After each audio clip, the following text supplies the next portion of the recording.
ఆ మెంటాలిటీ ఆవిడికి అడ్వాంటేజ్. ఇప్పుడు హిందువులు విక్టిమ్స్ అయినటువంటి వాళ్ళందరూ పోలరైజ్ అయ్యారు బీజేపీ వైపు ఈ ట్రిప్. దాని వలన గెలవాలి అంటే ఈ విక్టిమ్స్ మమతా బెనర్జీ బ్యాచ్ కంటే ఎక్కువ అయి ఉండాలి. అదైతేనే గెలుపు సాధ్యం. లేకపోతే రివర్స్ గేమ్, తన ప్రభుత్వ అసమర్థత అసంతృప్తిని డైవర్ట్ చేయడం. అక్కడ ఉద్యోగాలు లేవు, ఉపాధి లేదు. బెంగాలోళ్లే కదా ఇప్పుడు మనకు వచ్చి ఇక్కడ పనులు చేసేది చాలా మంది. బోల్డ్ అంతమంది ఇక్కడికి వచ్చి పనులు చేసేవాళ్ళు బెంగాలోళ్లే. దేశం మొత్తం నలుమూలకి పోయి పని చేసుకోవడం వాళ్ళు. వాళ్ళకి అక్కడే పని దొరకనటువంటి పరిస్థితి ఉంది. కాబట్టి అలాంటి వాళ్ళందరికీ ఏంటి ఇప్పుడు ఆవిడ చెప్పేది, నేను పోరాడుతున్నాను, నన్ను మోడీ ఆపేస్తున్నాడు, నన్ను వాళ్ళు ఇబ్బంది పెడుతున్నారు, నేను పోరాడుతున్నాను.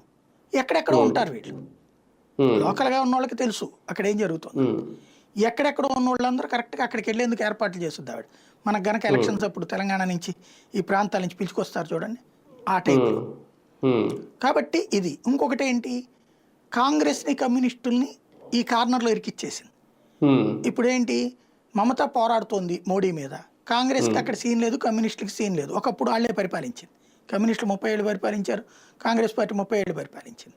ఇప్పుడు 15 ఏళ్లే కదా. కాబట్టి ఇప్పుడు వాళ్ళిద్దరూ కూడా పక్కకు నుండిపోవాలి.